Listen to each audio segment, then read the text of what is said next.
अस्सलाम वालेकुम नाजरीन। इस किस के आगाज में जंगल का मंजर सामने आता है। ड्रैगोस के आदमी खुफिया गार के बाहर पहरा दे रहे थे। गार के अंदर उन्होंने लूटा हुआ सोना रखा हुआ था। इसी दौरान तुर्गत और उसके सिपाही भी उनके करीब पहुंच चुके थे। तुर्गत आहिस्ता से कह रहा था, हम इन सब को मार देंगे। कुछ सिपाही तीर कमान लेकर खड़े थे। तुर्गत उन्हें आहिस्ता से कहता है, तीरंदाजो मेरे इशारे का इंतजार करना। यह कहकर तुर्गत और सिपाही उठ खड़े होते हैं और आगे बढ़ने लगते हैं।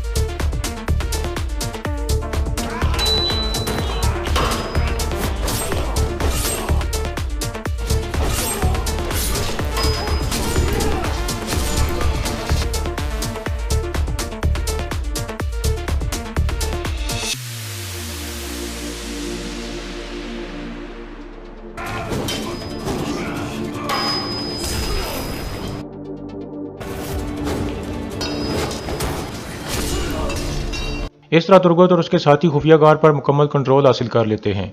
इतने में अंदर से एक औरत और बच्चा आ जाते हैं। यह मकीज की बीवी और बच्चा थे।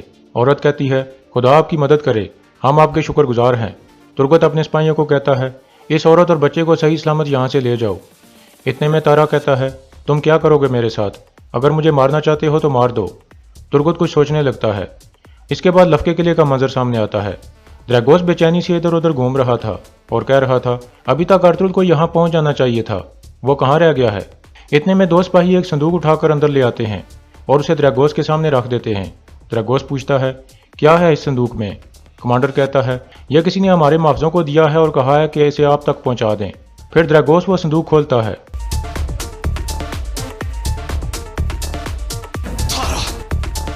फिर उरानोस कहता है, यह कैसे हो सकता है? ड्रैगोस कहता है, अर्तुल जब हम किले में उसका शिकार करने का इंतजार कर रहे थे, उसने पहले ही हमारा शिकार कर दिया। फिर ड्रैगोस उरानोस को पकड़कर कहता है, यह कैसे हो सकता है उरानोस? वो उस खुफिया तहखाने को कैसे तलाश कर सकते हैं? तुम्हारे आदमियों का क्या फ़ायदा?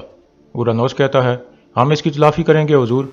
ड्रैगोस कहता है, तुम कुछ मत करो, तुम किले में सिपाहियों के साथ खेलते रहो, यह काम मैं संभालूंगा। मैं आज ही सराय महल में अर्तुल को मार दूंगा।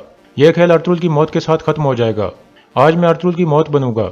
दूसरी तरफ अर्तुल साहब सोगत सराय महल में मौजूद थे और सुलेमान और गुंदोज को कह रहे थे, आज शाम का हमारा मिशन बहुत अहम है। इस दफ़ा तुम दोनों की सलाहियतों को चेक किया जाएगा। सुलेमान कहता है, इंशाल्लाह हम साबित करेंगे कि हम काई कबीले के लायक सिपाही हैं। अर्तुल साहब कहते हैं, सबसे पहले आपकी अकल आती है। बाद दफ़ा दुश्मन को हराने के लिए सिर्फ तलवार काफ़ी नहीं होती।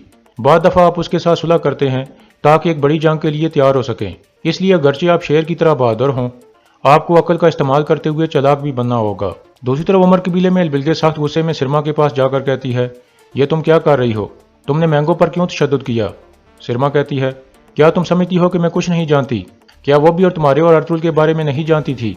बिल्गे कहती है, तुम मेरे सब्र का इम्तिहान मत लो सिरमा। सिरमा कहती है, यह मेरी बेइज्जती है। तुम्हारी शादी अर्तुल साहब के साथ नहीं होगी, चाहे तुम कुछ भी कर लो। मेरा भाई तुम्हें अर्तुल साहब के साथ शादी करने की इजाज़त नहीं देगा। बिल्गे कहती है, अब मुझे तुम्हारी कोई परवाह नहीं है कि तुम समझो या ना समझो, फैसला करने वाली तुम नहीं हो।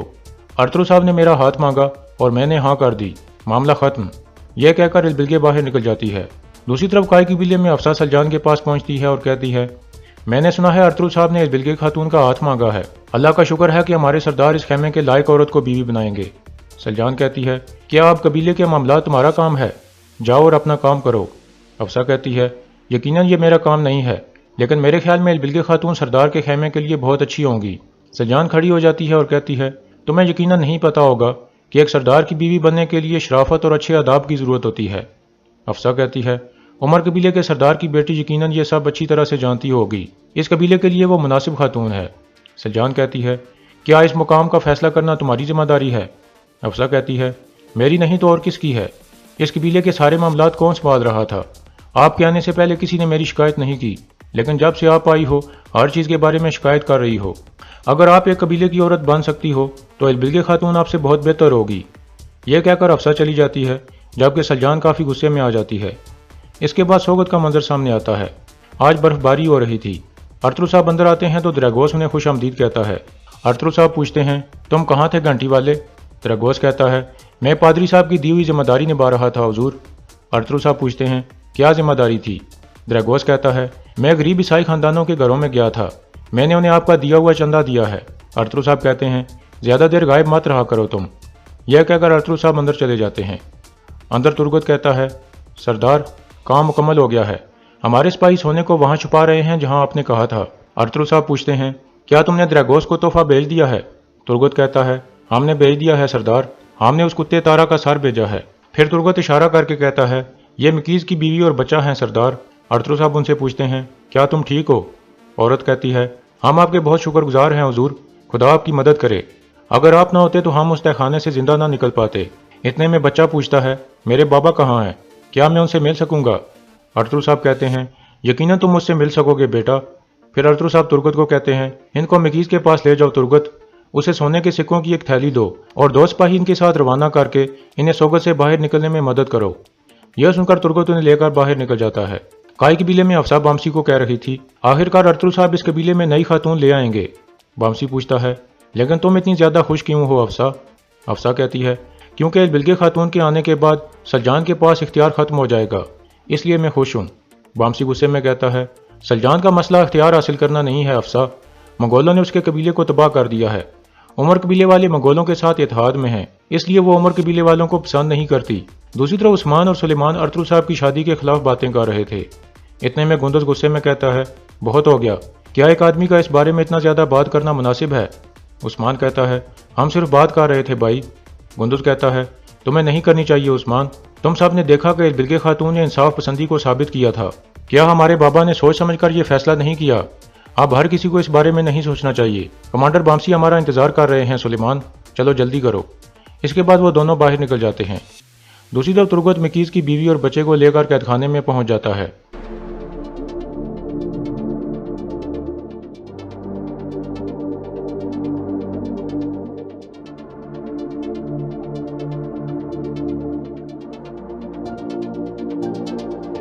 फिर तुर्गत कहता है, अब तुम आज़ाद हो मकीज, अरतुल साहब ने तुम्हें आज़ाद कर दिया है, तुम अपनी बीवी और बच्चे के साथ जहाँ चाहे जा सकते हो। फिर तुर्गत उसे सोने के सिक्कों की थैली देकर कहता है, यह भी ले लो और दोबारा सोगत में हमें कभी दिखाई मत देना, सिपाही बाहिफाजत तुम्हें तुम्हारी मंजिल तक पहुँचा देंगे। मकीज कहता है, खुदा आप पर रहमत करे, आपने मेरे गलत कामों के बावजूद भी मेरी बीवी और बच्चे की जान बचाई, काश कि ऐसा ना होता। तुर्गत कहता है, जो होना था हो चुका, तुम अपनी बीवी और बच्चे का शुक्रिया अदा करो, अरतुल साहब ने सिर्फ इन्हीं की वजह से तुम पर रहम खाया है। इसके बाद मकीज और उसकी बीवी बच्चा बाहर निकल जाते हैं। दूसरी तरफ द्रेगोस किचन में मौजूद था और अरतुल साहब के खिलाफ सख्त गुस्से में था। फिर वो एक जग में शरबत डालने लगता है और कहता है, इस दफ़ा जीत मेरी होगी। फिर वह जेब से जहर की एक शीशी निकाल लेता है और आहिस्ता से कहता है, तुम इसे पीने के बाद फौरन नहीं मरोगे, तुम बहुत आहिस्ता आहिस्ता और तड़प तड़प कर मरोगे अरतुल। इसके बाद वो जहर की शीशी उस शरबत में अंडेल देता है।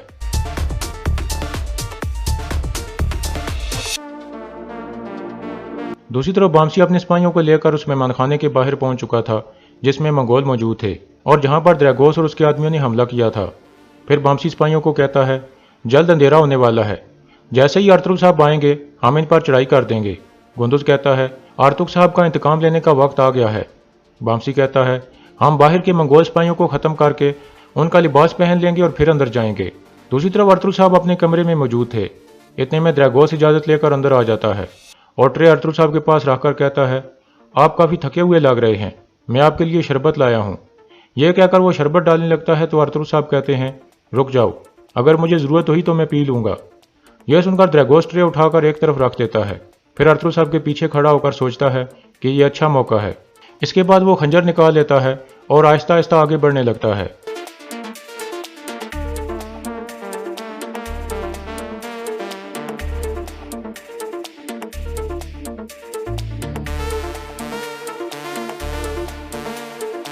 वो खंजर मारने ही वाला था कि ऐन उस वक्त बाहर से बेबोलत की आवाज़ आती है जो कह रहा था, क्या मैं अंदर आ सकता हूँ अरतुल साहब? अरतुल साहब कहते हैं, आ जाओ बेबोलत साहब। फिर बेबोलत अंदर आता है तो अरतुल साहब उसे खुशामदीद कहते हैं और बैठने को कहते हैं।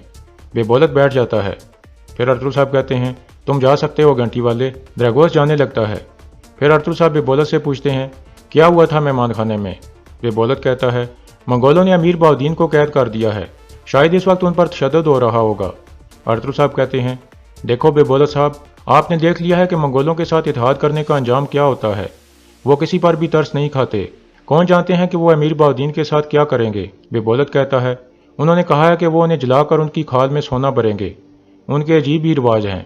अर्तुगरुल साहब कहते हैं, अगर आप अपने रस्म व रिवाज के होते हुए उनके साथ मिलकर काम करोगे तो आपका अंजाम भी ऐसा ही हो सकता है। ये एक हकम अल्लाह की नसीहत है। बेबोलत कहता है, मैं आपकी नसीहत की कदर करता हूँ, लेकिन अभी एक और मसला है। आपने मेरी बहन इलबिलगे का हाथ मांगा था, मैं वो अधूरा काम खत्म करने आया हूँ। दूसरी तरफ द्रैगोस चर्च में पहुंचता है। वहां पहले से एक आदमी मौजूद था। फिर वो द्रैगोस के पास आकर कहता है, मेरे लिए क्या हुक्म है हुजूर। द्रैगोस से खत देते हुए कहता है, यह खत लेकर उस मेहमान खाने में जाओ जहां हमने हमला किया था और इसे मंगोल कमांडर को दे दो। अब मजीद कोई चालें और मंसूबे नहीं। वो आदमी खत लेकर बाहर निकल जाता है। फिर द्रैगोस कहता है, आप देखते हैं कि तुम मंगोल फौज को अपने कबीले पर बिजली की तरह हमला करने से कैसे रोकते हो अर्तुगरुल।